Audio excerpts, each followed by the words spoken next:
Hello friends, मैं विकास zenith academy पर आपका स्वागत करता हूं।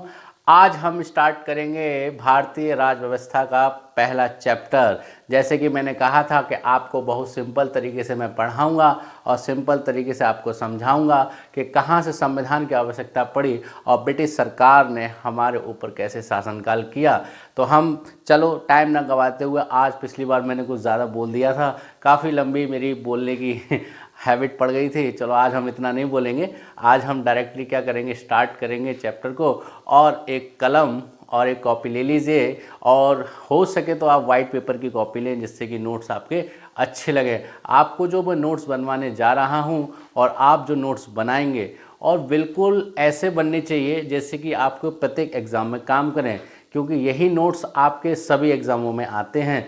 चाहे वो आपका कॉम्पिटिटिव एग्ज़ाम हो, चाहे वो बड़ा हो, चाहे वो छोटा हो, आपको प्रत्येक एग्ज़ाम में यहाँ से प्रश्न मिलेंगे। क्योंकि भाई ये चैप्टर ही ऐसा है और आपका सब्जेक्ट ही बहुत बढ़िया है। ठीक है, इसको पढ़ने में भी आसानी होगी। मैं आपको सिंपल लैंग्वेज में पढ़ाऊंगा और किताबी लैंग्वेज में इसमें ज़्यादातर प्रयोग नहीं करूंगा। जितना हो सकेगा आपको समझाने का प्रयास मैं करूंगा। और आपको यदि कहीं समझ ना आए तो आप मुझे कमेंट बॉक्स में बता दें कि सर मेरी समझ में नहीं आ रहा है, तो मैं उस चीज़ को और सिंपल तरीके से पढ़ाने का प्रयास करूंगा। तो चलो इसे स्टार्ट करते हैं। आज का पहला चैप्टर ऐतिहासिक पृष्ठभूमि, यानी भारतीय संविधान की ऐतिहासिक पृष्ठभूमि। ऐतिहासिक पृष्ठभूमि यानी भारतीय संविधान का पहला चैप्टर है ऐतिहासिक पृष्ठभूमि। तो पहले हम थोड़ा सा बैकग्राउंड में जाते हैं और समझ लेते हैं कि कैसे ब्रिटिश सरकार हमारे ऊपर भारत में शासनकाल किए और फिर निकल लिए। ठीक है, इसके लिए देखते हैं, हम पहले चलते हैं 1600 ईस्वी में। मैं कुछ डेटे लिखता हूँ, उसको आप बड़े ध्यान से समझिएगा। जो इम्पोर्टेंट डेटे हैं वही मैं आप लोगों को बताऊंगा, ज़्यादा हॉस फॉस नहीं बताऊंगा जिससे कि आप लोग भी परेशान हो। और ज़्यादा हॉस फॉस पढ़ने से भी कोई फ़ायदा नहीं है, क्योंकि एग्ज़ाम में ऐसी चीज़ें ना पढ़ें जिनका महत्व है नहीं। ठीक है, तो पहले समझने के लिए हम समझ लेते हैं कि 1600 ईस्वी, 1717 ईस्वी, 1757 ईस्वी और आपकी 1799 ईस्वी। ठीक है, ये चार डेटे ऐसी हैं जो ब्रिटिश सरकार भारत में राज स्थापित यानी शासन प्रणाली स्थापित करने में क्या हुई, कामयाब हुई। और उसने भारत पर राज्य भी किया और कई वर्षों तक भारत क्या रहा, उसके अधीन भी रहा। ठीक है, आगे चलते हैं, देखते हैं 1600 ईस्वी में क्या था।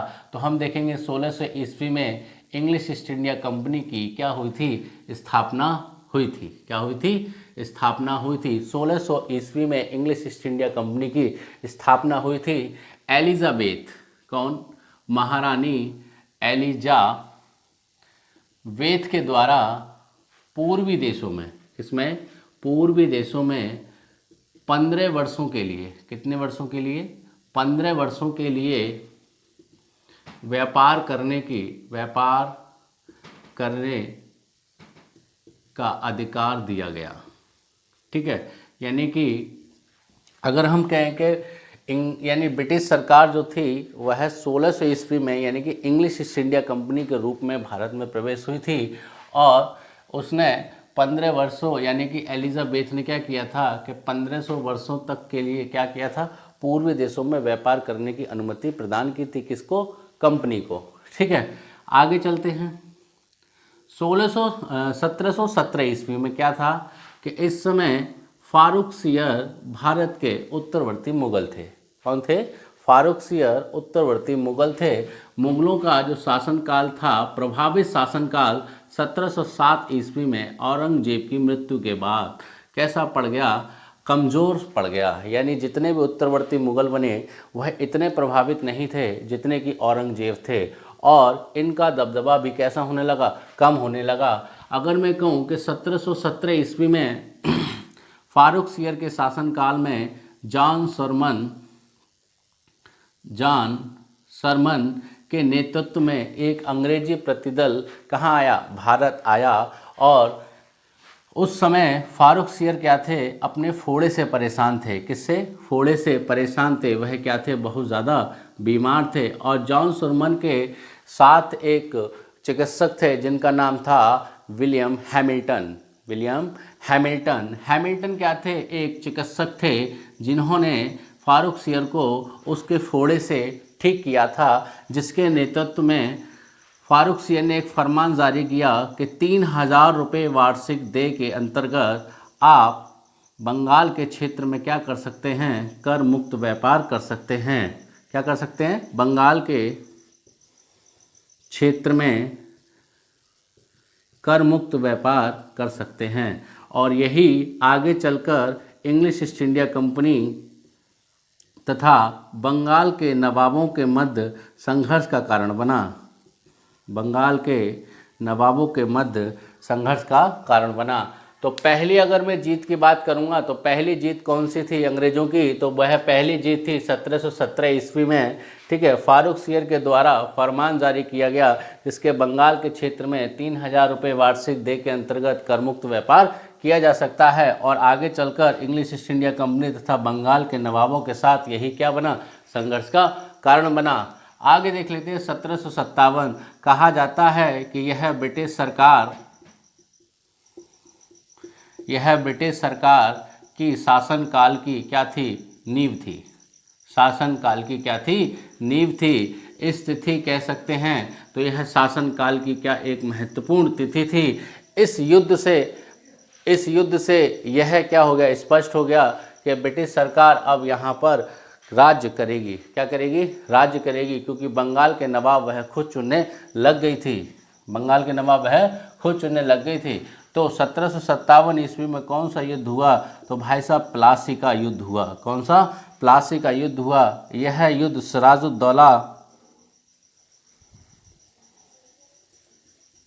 सिराजुद्दौला तथा अंग्रेजी सेना के मध्य हुआ। अंग्रेजी सेना के मध्य हुआ। और इसमें अंग्रेजी सेना क्या हुई, अंग्रेजी सेना की विजय हुई और सिराजुद्दौला क्या हो गया, पराजय हो गया। क्योंकि सिराजुद्दौला के साथ जितने भी लोग थे, जैसे इसका सेनापति, इसकी मौसी अमीन सेठ, तो जितने भी लोग थे वो सब इसके क्या हो गए थे, विरोध में हो गए थे। और सिराजुद्दौला क्या था, अकेला बचा था। और जिसके कारण कई इतिहासकार कहते हैं कि ये मारा गया, और कई इतिहासकार कहते हैं कि इसके सेनापति इतना घुमा के ले गया था युद्ध भूमि में कि वहाँ जाते जाते क्या हो गई थी, शाम हो गई थी। और वह युद्ध किसके पक्ष में चला गया था, अंग्रेजी सेना के पक्ष में चला गया था। जिसके कारण अंग्रेजी सेना जो क्या था, रॉबर्ट क्लाइव, इस समय कौन था, रॉबर्ट क्लाइव। ठीक है, तो रॉबर्ट क्लाइव की क्या हुई, जीत हुई। और ये डेट ऐसी डेट है कि ब्रिटिश सरकार की नींव यहाँ से प्रारंभ हो गई। वही सीधी सी बात है, अगर आप अपने घर में किसी दूसरे व्यक्ति की सलाह मानने लगेंगे और तीसरे व्यक्ति का हस्तक्षेप हो जाएगा, समझ लेना आपके घर का क्या होने वाला है, काम डाउन शुरू होने वाला है।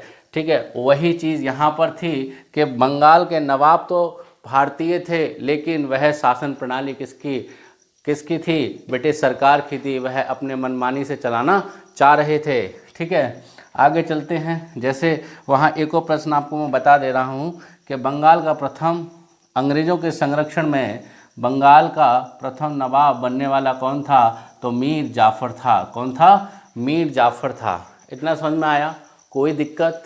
ठीक है, आगे चलते हैं। ठीक है, देखो मैं मॉडर्न हिस्ट्री का पार्ट हल्का से इसलिए पढ़ा रहा हूँ क्योंकि अगर हमको ये डेटें नहीं पता होंगी तो हम हिस्टोरिकल बैकग्राउंड को नहीं समझ पाएंगे। क्योंकि हिस्टोरिकल बैकग्राउंड और मॉडर्न हिस्ट्री मैं समझता हूँ कि कुछ डेटें आपस में कैसी हैं, मिली हुई हैं। क्योंकि भाई ब्रिटिश सरकार ने ही तो ये हम पे शासन किया था, और ब्रिटिश सरकार अगर यदि हम पे शासन नहीं करती तो आज हम संविधान के अधीन नहीं होते। एक ऐसा संविधान जो सबका क्या है, विधान है, जिसमें सभी व्यक्ति कैसे दर्शाए गए हैं, समान दर्शाए गए हैं। आगे चलते हैं। यहाँ तक क्लियर हुआ? कोई समस्या? मैं सोचता हूँ नई समस्या हुई होगी कि प्लासी का युद्ध, सिराजुद्दौला रॉबर्ट क्लाइव की सेना के मध्य, बंगाल का नवाब, अंग्रेजी सेना के संरक्षण में बनने वाला प्रथम नवाब कौन था, मीर जाफ़र था। ठीक है, आगे चलते हैं। ठीक है, यहाँ तक समझ में आया? नींव रख गई शासनकाल की। अब 1799 ईस्वी जो नहीं झुका, 1799 ईस्वी में जो नहीं झुका उसका नाम क्या था? टीपू सुल्तान। कौन था? टीपू सुल्तान। और 1799 ईस्वी में क्या था? टीपू सुल्तान की मृत्यु हो गई।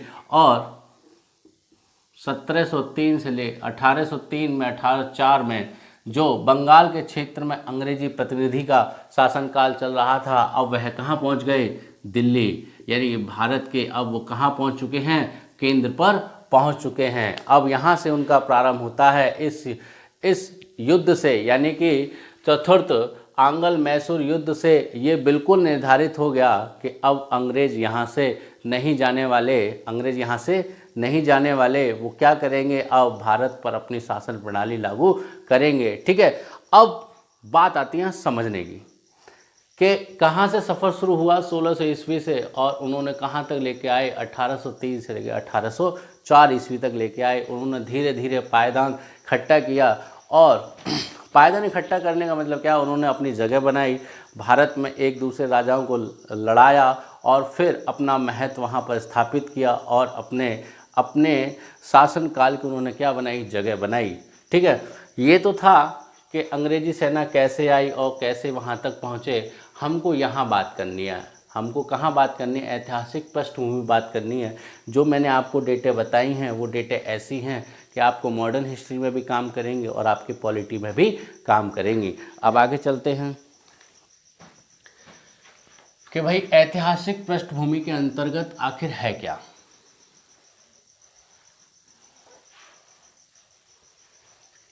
जैसे आपने देखा होगा कि किसी भी देश को चलाने के लिए या किसी भी संस्थान को चलाने के लिए या किसी भी परिवार को चलाने के लिए किसकी आवश्यकता पड़ती है? हमको नियमों की आवश्यकता पड़ती है। किसकी आवश्यकता पड़ती है? नियम की आवश्यकता पड़ती है। अगर चाहे वह कोई परिवार हो या कोई देश हो, अगर उस देश का अपना कोई नियम नहीं होता या अपने परिवार का कोई नियम नहीं होता तो वह कैसे रहते हैं? खंडित रहते हैं। कैसे रहते हैं? खंडित रहते हैं। ना कोई छोटा होता है, ना कोई बड़े का लिहाज करता है। वो सब कैसे रहते हैं? इंडिपेंडेंस रहते हैं, और आपस में कैसे करते रहते हैं? भेदभाव करते रहते हैं। इस चीज़ों को व्यवस्थित कराने के लिए ब्रिटिश सरकार ने यहाँ पर क्या की? अपने शासन प्रणाली को लागू किया। किसके आधार पर? नियमों के आधार पर। तो आज हम पृष्ठभूमि में उन्हीं को पढ़ने जा रहे हैं जिसके लिए मैंने आपको इतनी चीज़ें समझाई थी। तो ऐतिहासिक पृष्ठभूमि को वैसे तो 3 भागों में विभाजित किया गया। पहला आपका राजलेख। ठीक है, मैं वीडियो को बहुत धीरे धीरे पढ़ा रहा हूँ ताकि आप लोग क्या कर सके? फेयर नोट्स बना सकें। और मैं जैसे जैसे बोलता जाऊँगा आपको बिल्कुल बोर्ड पे लिखूँगा एकदम साफ साफ तरीके से, और आपको उसी तरीके से लिखना है। ठीक है, पहला है राजलेख, दूसरा है कंपनी शासन, और तीसरा है ताज शासन। अगर हम देखें तो राजलेख, कंपनी शासन और ताज शासन किसको विभाजित करती है? ऐतिहासिक पृष्ठभूमि 3 भागों में विभाजित होती है, जिनका टाइम पीरियड जो 1600 ईस्वी से 1773 ईस्वी और कंपनी शासन 1773 से लेकर 1858, ताज शासन 1858 से लेकर 1947 तक रहा।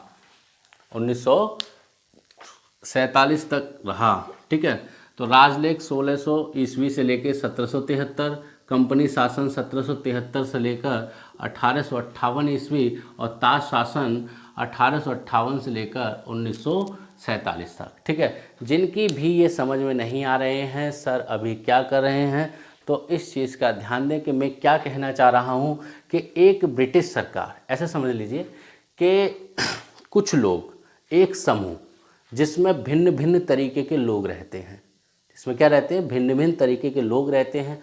कुछ हिंदू रहते हैं, कुछ मुस्लिम रहते हैं, कुछ सिख रहते हैं, कुछ ईसाई रहते हैं, कुछ नास्तिक रहते हैं, कुछ अपने ही स्वभाव में लीन रहते हैं। अगर हम इन सभी लोगों को एक जगह एकत्रित रखने का प्रयास करें तो हमको क्या करना पड़ेगा? वही स्थिति यहाँ दर्शा रहे हैं कि ब्रिटिश सरकार एक समुदाय यानी एक प्रतिनिधि को चुनकर या एक ऐसे व्यक्ति को चुनकर शासन प्रणाली चलाना चाह रही है तो उसके लिए उसे क्या बनाने पड़ेंगे, कुछ नियम बनाने पड़ेंगे और वही सभी नियम किसको मानने पड़ेंगे, जो इस समूह में लोग रहेंगे। ठीक है, वैसे ही ब्रिटिश सरकार ने कुछ नियम बनाए और उसने किस पे लागू किए, भारत में लागू किए। ठीक है, वही चीज़ मैं आपको समझाने का प्रयास कर रहा हूँ। ठीक है, तो राजलेख हमको पढ़ना नहीं है। ठीक है, कई एग्ज़ामों में, बड़े एग्ज़ामों में ये पूछे जाते हैं, छोटे एग्ज़ामों में इनका कोई काम है नहीं। जब मैं बड़े एग्ज़ामों की आपको तैयारी कराऊंगा तो इससे भी ज़्यादा आपको मैं ब्रॉड पढ़ाऊंगा। ठीक है, तो हमको कितने पढ़ना है, 2 पढ़ना है, एक कंपनी शासन पढ़ना है, एक हमको ताश शासन पढ़ना है। क्या पढ़ना है, एक कंपनी शासन पढ़ना है और एक हमको ताश शासन पढ़ना है। ठीक है, इतना समझ में आया, इतना लिख लीजिए, फिर आगे चलते हैं। ठीक है, चलो फिर हम हेडिंग डालते हैं, कंपनी शासन। कंपनी शासन, कंपनी शासन में पहले हम देखेंगे कि कौन कौन सी डेट हमारे लिए इंपॉर्टेंट है और कौन कौन सी डेट हमारे लिए वेस्ट है। ठीक है, मैं दोबारा लिखता हूँ, 1773 से लेकर 1858 ईस्वी तक। ठीक है, इसमें पहली डेट हम देख लेते हैं बहुत बढ़िया से। ठीक है, पहली डेट है इसमें 1773 का रेगुलेटिंग एक्ट। 1773 का रेगुलेटिंग एक्ट। कभी कभी क्या कहता है, ये सिंपल सा ऐसे भी प्रश्न पूछ लेता है कि भैया बताइए कि रेगुलेटिंग एक्ट कब पारित हुई, तो हमारा जवाब क्या होगा, 1773 में पारित हुई। इसके अंतर्गत हम लिखेंगे 1773 में कि इंग्लिश ईस्ट इंडिया कंपनी, देखिए मैं धीरे धीरे बोल रहा हूँ, मैं इंग्लिश ईस्ट इंडिया कंपनी के कार्यों को नियमित रूप से, किससे, नियमित रूप से संचालित करने का पहला कदम था। कैसा कदम था, पहला कदम। यहाँ तक समझ में आया कि इंग्लिश ईस्ट इंडिया कंपनी के द्वारा, यानी कंपनी शासन 1773 का रेगुलेटिंग एक्ट क्या कहता है कि इंग्लिश ईस्ट इंडिया कंपनी के कार्यों को नियमित रूप से संचालित करने का पहला कदम था। किसके द्वारा, ब्रिटिश सरकार के द्वारा। आगे चलते हैं, इसमें कह रहा है कि इस अधिनियम की कुछ विशेषताएं, अगली हेडिंग डालेंगे, अधिनियम की विशेषताएं, अधिनियम की विशेषताएं। इसमें कुछ लिखेंगे, जैसे जो बंगाल का गवर्नर था, अब उसे दायरा बढ़ाकर क्या कर दिया गया, बंगाल का गवर्नर जनरल बना दिया गया। क्या बना दिया गया, बंगाल का गवर्नर जनरल बना दिया गया। तो बंगाल का गवर्नर जनरल कौन था, तो वारेन हेस्टिंग्स था। कौन था, वारेन हेस्टिंग्स। सबसे ज्यादा प्रश्न पूछा जाता है कि बंगाल का प्रथम गवर्नर जनरल कौन था, तो वारेन हेस्टिंग्स था। तथा बंगाल का प्रथम गवर्नर कौन था, तो रॉबर्ट क्लाइव था। कौन था, रॉबर्ट क्लाइव। याद रखना कि बंगाल का प्रथम गवर्नर कौन था, रॉबर्ट क्लाइव था। तथा बंगाल का गवर्नर जनरल कौन था, वारेन हेस्टिंग्स था। बंगाल के गवर्नर का दायरा किस एक्ट के अंतर्गत बढ़ा दिया गया, तो रेगुलेटिंग एक्ट के अंतर्गत बढ़ा दिया गया। यहाँ तक समझ में आया। आगे चलते हैं, निजी कंपनी, आगे लिखेंगे, निजी कंपनी व रिश्वत लेने पर प्रतिबंध लगा दिया गया। रिश्वत लेने पर क्या कर दिया गया, प्रतिबंध लगा दिया गया। क्या लगा दिया गया, प्रतिबंध लगा दिया गया। ठीक है, यहाँ तक समझ में आया। दोबारा देख लेते हैं, निजी कंपनी व रिश्वत लेने पर प्रतिबंध लगा दिया गया। ऐसा था कि ब्रिटिश सरकार से जो अधिकारी आए थे वो उच्च लाभ के लिए क्या करने लगे थे, छोटे छोटे कामों के लिए राजस्व की चोरी करने लगे थे। तो वही कंपनी कह रही है कि निजी कंपनी व रिश्वत लेने पर क्या कर दिया, प्रतिबंध लगा दिया। आगे चलते हैं, सन 1774 ईस्वी में कलकत्ता में, कहाँ पर, कलकत्ता में सर्वोच्च न्यायालय की स्थापना की गई। किसकी, सर्वोच्च न्यायालय की स्थापना की गई। अगर हम कहें, अगर प्रश्न आए ये वाला पार्ट कि घोषणा कब की गई, तो रेगुलेटिंग एक्ट के अंतर्गत की गई। बनाया कब गया, तो 1774 में बनाया गया। ठीक है, यहाँ पे 2 प्रश्न सिलेक्ट होते हैं कि कलकत्ता में सर्वोच्च न्यायालय को बनाने की घोषणा कब की गई या किस एक्ट के अंतर्गत की गई, तो 1773 के रेगुलेटिंग एक्ट के अंतर्गत की गई। ठीक है, एक बार नोट कर लेंगे, बढ़िया से नोट करेंगे, बिल्कुल। ठीक है, आगे चलते हैं, कोई समस्या, इस पॉइंट को दोबारा समझ लेते हैं कि सन 1774 ईस्वी में कलकत्ता में सर्वोच्च न्यायालय की स्थापना की गई इस अधिनियम के अंतर्गत, तो 1773 के रेगुलेटिंग एक्ट के अंतर्गत। ठीक है, चलिए आगे चलते हैं। अगला एकदम बढ़िया से बनाना नोट्स, ना समझ में आए बिल्कुल क्लास जैसा चला रहा हूँ मैं, एकदम आराम से पढ़ा रहा हूँ। आप लोग स्पीड बढ़ा के भी देख सकते हैं। ठीक है, जिनको स्लो लगे वो स्पीड बढ़ा के भी देख ले, कोई दिक्कत नहीं है। आगे चलते हैं, 1784 का पिट्स इंडिया एक्ट। 1784 का Pitt's India act. Pitt's India act, इसमें क्या था, जो 1781 ईस्वी में एक अधिनियम बनाया गया था, 1781 ईस्वी में एक अधिनियम बनाया गया था, उस अधिनियमों की कमी को दूर करने के लिए इस अधिनियमों को बनाया गया। ठीक है, लिख लेंगे, ब्रिटिश संसद 1781 ईस्वी में, ब्रिटिश संसद 1781 ईस्वी में संशोधित अधिनियम। ठीक है, ये है वही अधिनियम, यानी 1781 वाला, वह 1784 ईस्वी में क्या कर दिया गया, इसे संशोधित अधिनियम बना दिया गया। ठीक है, इसकी क्या विशेषताएं थी, विशेषताएं देख लेते हैं। इसकी जो विशेषताएं थी उसको देख लेते हैं। पहली विशेषता थी भैया, राजनीतिक तथा वाणिज्यिक क्षेत्र। राजनीतिक तथा वाणिज्यिक क्षेत्र को क्या कर दिया गया, पृथक कर दिया गया। जो राजनीतिक क्षेत्र थे और वाणिज्यिक क्षेत्र थे उनको क्या कर दिया गया, पृथक कर दिया गया। क्या कर दिया गया, पृथक कर दिया गया। आगे चलेंगे, द्वैध शासन की व्यवस्था की गई। किसकी व्यवस्था की गई, द्वैध शासन की व्यवस्था की गई। किसकी व्यवस्था की गई, द्वैध शासन की व्यवस्था की गई। ठीक, देखो इन नियमों में क्या है तो बहुत सारी चीज़ें, ऐसा नहीं कि मैं जितनी लिखा रहा हूँ कितनी है, मैं उन चीज़ों को दर्शाने की कोशिश कर रहा हूँ वो जो बिल्कुल इंपॉर्टेंट है। यानी कि अगर आप इनको पढ़ लेते हैं एक बार, जान लेते हैं एक बार, तो आपके एग्जाम क्रॉस हो सकता है और आपका समय बच सकता है। ठीक है, और मैं आपको वही चीज़ लिखा रहा हूँ जो अधिकांश एग्जाम में पूछी गई है या आती है। ठीक है, मैं फिर कह रहा हूँ ज़्यादा पढ़ने से आपका कोई फायदा नहीं है। संविधान इतना बड़ा भी है, संविधान इतना बड़ा भी है और संविधान इतने बड़े में भी आता है। यानी अलग अलग प्रकाशन जैसे स्तर होता है उसको वैसे छापने का प्रयास करता है। मैं आपको वही चीज़ समझाने की कोशिश कर रहा हूँ कि आपको ग्रहण उतना ही करना है जितनी आपकी आवश्यकता है। जैसे आप किसी शादी में जाते हैं और वहाँ पे बहुत सारे पकवान होते हैं, आपका मन सब खाने का करता है, मैं ये भी खाऊंगा, मैं वो भी खाऊंगा, मैं ये भी खाऊंगा, मैं वो भी खाऊंगा, लेकिन क्या होता है, खाते वही हैं जितना खाया जाता है। तो उसी की तरीके से है, एग्जाम में प्रश्न आएगा वही जो आना है, आप कितना भी पढ़ लें, एग्जाम में प्रश्न वही पूछा जाना है जो एग्जामिनर की मर्जी है। भैया कुछ नहीं कर सकते, आप नगण्य हैं, आप कितना भी तैयार करें, अगर एग्जाम में नहीं आ रहा तो कुछ नहीं कर सकते आप, ठीक है। उसके लिए क्या है, आपको सटीक पढ़ना पड़ेगा, ठीक है। आगे चलते हैं, इतना समझ में आया, ठीक है। अगला है, इतना नोट डाउन कर लिया होगा, 1833 ईस्वी का चार्टर एक्ट, 1833 ईस्वी का चार्टर एक्ट। भैया 13 वाला भी है, वो मैं नहीं लिखाऊंगा, ठीक है। मैं बार बार कह रहा हूँ, मैं वही चीज़ लिखा रहा हूँ जो आपके लिए इंपॉर्टेंट है। मैं सबकी तरह नहीं अपना टाइम पीरियड बढ़ाने के लिए बहुत सारे बच्चों को क्या करूँ, परेशान करूँ। मुझे क्या है, मुझे एक सिलेक्शन यानी 100 सिलेक्शन 1000 सिलेक्शन दिलाने हैं और ज़्यादा से ज़्यादा दिलाने हैं, ठीक है। आगे चलते हैं, इस चार्टर एक्ट में क्या था भाई, इसकी विशेषताएं देख लेते हैं। बहुत अच्छे से नोट्स बनाएंगे बढ़िया से।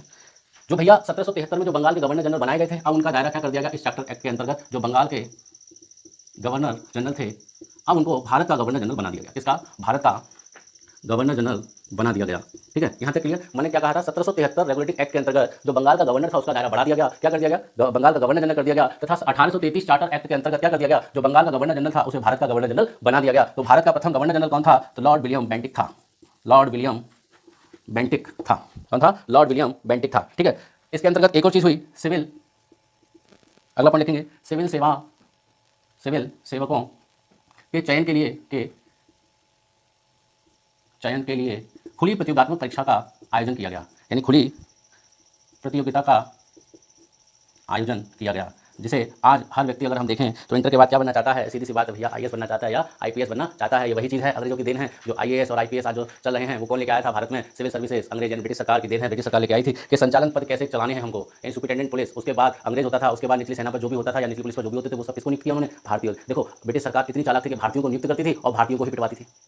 दिमाग देख रहे बंदे का, भारतीयों को ही नियुक्त करती थी और भारतीयों को ही भारतीयों से पिटवाती थी। आपने इतनी मूवियां बनी हैं, सब में देखा होगा कि अधिकांश जो पुलिस होती थी वो कौन होती थी, भारतीय होती थी। क्योंकि भारतीयों में क्या है, हमेशा बेरोजगारी पाई जाती है भाई। क्या पाई जाती है, बेरोजगारी। और बेरोजगारी दूर करने के लिए क्या है, बे हटाना पड़ेगा और रोजगार लाना पड़ेगा। रोजगार यानी रोज मीन्स क्या है, रोजगार यानी घर पर बैठ के पढ़ बेटा, रोज पढ़ना पड़ेगा, रोज नहीं पढ़ोगे तो काम नहीं चलेगा। चलो आगे चलते हैं हम लोग, ठीक है। अब क्या था भैया, देखो व्यापारिक, एक और आ गया।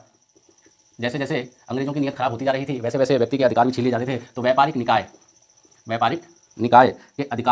के अधिकार को क्या कर लिया गया, छीन लिया गया, अधिकार को छीन लिया गया। यानी व्यापारिक निकाय के अधिकार को क्या कर लिया गया, छीन लिया गया। किससे छीन लिया भैया, कंपनी से छीन लिया गया, ठीक है। आगे चलें, यहाँ तक नोट डाउन कर लिया दोनों, आगे चलते हैं, ठीक है। आगे क्या कह रहा है उसे नोट डाउन कर लेना, ठीक है। आगे है 1853 का चार्टर एक्ट, 1853 का चार्टर एक्ट। यह है चार्टर एक्ट की अंतिम श्रृंखला थी। कौन सी श्रृंखला थी, यह है अंतिम, यानी कि ये क्या था, अंतिम एक्ट था, ठीक है। यानी चार्टर एक्ट का क्या था, ये अंतिम एक्ट था। देखो जैसे लिखे हुए हैं ना, ये जैसे कभी आप देख रहे चार्टर एक्ट, कभी पिट्स इंडिया एक्ट, कभी रेगुलेटिंग एक्ट, कभी क्या करते हैं तो सही युग मिलाने के लिए दे देता है। एक तरफ आपको 1773 दे देगा और दूसरी तरफ क्या देगा, रेगुलेटिंग एक्ट दे देगा। भाई एक तरफ 1853 दे देगा, वही चार्टर एक्ट दे देगा। तो आपको क्या करेगा भैया, सही मिलान बताइए, सही युग बताइए, कौन सा युग में सही नहीं है। इस टाइप से आपसे प्रश्न पूछते हैं। इसमें देख लेते भैया विशेषता जल्दी देख लेते हैं कि 1853 ईस्वी में क्या किया गया कि गवर्नर के लिए, किसके लिए, गवर्नर के लिए किसका गठन किया गया भैया, विधान परिषद का गठन किया। किसका गठन किया जा रहा है, विधान परिषद का, ठीक है। विधान परिषद का गठन किया। देखो कुछ नहीं है समझने के लिए, बस हमको खुले दिमाग से पढ़ना है। किससे पढ़ना है, खुले दिमाग से पढ़ना है, ठीक है। कि गवर्नर के लिए भाई कोई तो व्यक्ति होगा, गवर्नर इट मींस आज के समय में गवर्नर यानी कि राज्यपाल, यानी कोई भी कार्य करने वाला व्यक्ति होगा उसकी सहायक के लिए बनाएंगे। आप देखो मत कि ऐसे शब्द आ रहे हैं, आप ऐसा समझो कि इसके कार्य को करने के लिए एक सहायक समिति का गठन किया गया। आज के समय में क्या है, 74 के अकॉर्डिंग राष्ट्रपति अपनी कार्यपालिका चलाने के लिए क्या करता है, एक मंत्रिपरिषद का गठन करता है। वैसे क्या था कि गवर्नर के लिए विधान परिषद का गठन किया गया कि वह जो भी कार्य करता है उसके लिए वो क्या कर सके, संचालित कर सके, अलग अलग लोगों को नियुक्त करे तथा वह अलग अलग व्यक्ति काम करे और वह उसको बताए क्या ठीक है क्या गलत है, ठीक है। वही चीज है। फिर 1854 ईस्वी में आईसीएस की परीक्षा में, यानी इंडियन सिविल सर्विस, आईसीएस की परीक्षा में भारतीयों को नियुक्त किया गया। किसको नियुक्त किया गया, भारतीयों को नियुक्त किया गया। यहाँ तक समझ आए, कोई दिक्कत, ठीक है। यहाँ समझ में आए वहाँ कमेंट कर देना, मैं अगले दिन जब पढ़ाऊंगा तो बता दूंगा, ठीक है। अब देखो ये कह रहा है कि संसद द्वारा, किसके द्वारा, संसद के द्वारा। भैया उस समय भारतीय संसद तो थी नहीं, तो कौन सी संसद होगी, ब्रिटिश संसद होगी। कौन सी संसद होगी, ब्रिटिश संसद। तो संसद द्वारा कंपनी का शासन समाप्त कर दिया गया। यानी कि संसद द्वारा क्या कर दिया गया, कंपनी के शासन को समाप्त कर दिया गया। यहाँ तक लिखिए, ठीक है, लिख लो। संसद द्वारा कंपनी का शासन क्या कर दिया गया, समाप्त किया गया, ठीक है। परिषद में यानी विधान परिषद में 6 सदस्यों की नियुक्ति की गई। कितने सदस्य की, 6 सदस्यों की नियुक्ति की गई, 6 सदस्यों की नियुक्ति की गई। यहाँ तक क्लियर, ठीक है। वो वाला कर देता हूँ, आगे चलते हैं। लेकिन बढ़िया से लिखें, बिल्कुल बढ़िया पढ़ा रहा हूँ, धीरे धीरे पढ़ा रहा हूँ। आप लोग धैर्य बना के पूरी वीडियो देखें, ये नहीं कि धीरे चल रही है तो आप क्या करें, इसे छोड़ दें। अगर इसे छोड़ दिया समझो जग छोड़ दिया, इसे छोड़ दिया तो क्या कर दिया, जग छोड़ दिया, ठीक है। आगे चलते हैं, आगे क्या विशेषता दिखा रहा है, ठीक है। आगे है भैया देखो जो 1800 कंपनी का शासन था 73 से 58 तक, ठीक है। मैं इससे आगे नहीं पढ़ाऊंगा कंपनी का शासन क्योंकि इससे आगे पूछा भी नहीं जाता है। आगे हेडिंग डालेंगे ताश शासन। कौन सी हेडिंग डालेंगे, ताश शासन। ताश शासन की कहानी थोड़ा सुन लेते हैं कि ताश शासन की कहानी क्या थी। आप लोगों ने सुना होगा 1857 की क्रांति। एक भारत में क्या थी, ये एक ऐसी क्रांति थी जिसने अंग्रेजों को क्या कर दिया था, झकझोर कर रख दिया था कि क्षण भर में ऐसा लग रहा था अंग्रेजों को अगर हम भारतीयों को ना दबाएंगे, अगर इस विद्रोह को ना दबाया तो ये हमें क्या कर देंगे, भारत छोड़ने पर मजबूर कर देंगे। और उन्हीं के साथ उन्होंने क्या बनाया कि 1857 की क्रांति को दबाया और उसके साथ ही उन्होंने क्या किया, कंपनी शासन यानी संसद के द्वारा कंपनी शासन को समाप्त किया और 1858 का ताज शासन लेकर आए। क्या लेकर आए? ताज शासन लेकर आए। उसमें लगा था कि भारतीयों के लिए कुछ महत्वपूर्ण तोहफा होगा, तो ऐसा तो कुछ था नहीं। उन्होंने जो भी वादे किए वो क्या कर दिए, निरस्त कर दिए कि हम ऐसा करेंगे, हम वैसा करेंगे। ठीक है, अब वह उन्होंने कुछ किया नहीं, तो ये भी क्या रहा, भारतीयों के लिए निराशापूर्ण अधिनियम साबित हुआ। ठीक है, तो अगली हेडिंग डालेंगे। आज का चैप्टर हम यही समाप्त करते हैं। कल से हम फिर इसी चैप्टर को पुनः प्रारंभ करेंगे और आपके नोट्स बिल्कुल पूरे परिपूर्ण तरीके से बनवाऊंगा मैं, जिससे कि आपको एग्ज़ाम में क्या हो, फ़ायदा ही फ़ायदा हो। ठीक है, आप मेरी वीडियो को क्या करें, वही 3 बात, लाइक करें, शेयर करें, सब्सक्राइब करें। शुभ रात्रि।